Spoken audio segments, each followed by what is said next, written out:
Magandang araw mga relatives. Ngayon na tag-ulan at alam natin kapag tag-ulan, darami yung mga lamok.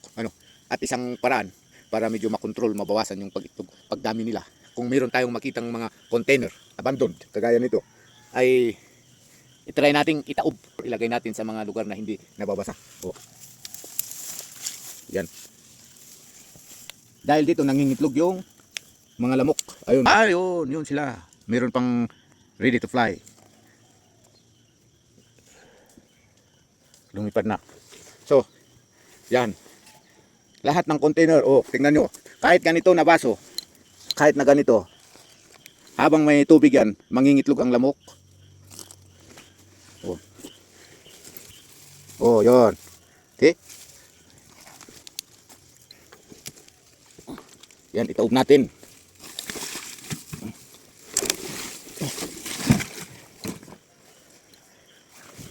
Ito, mga plastic 1.5 habang may tubig, kahit ganun karami lang ang tubig, mangingitlog ang mga lamok dyan. Ayun, good, very good.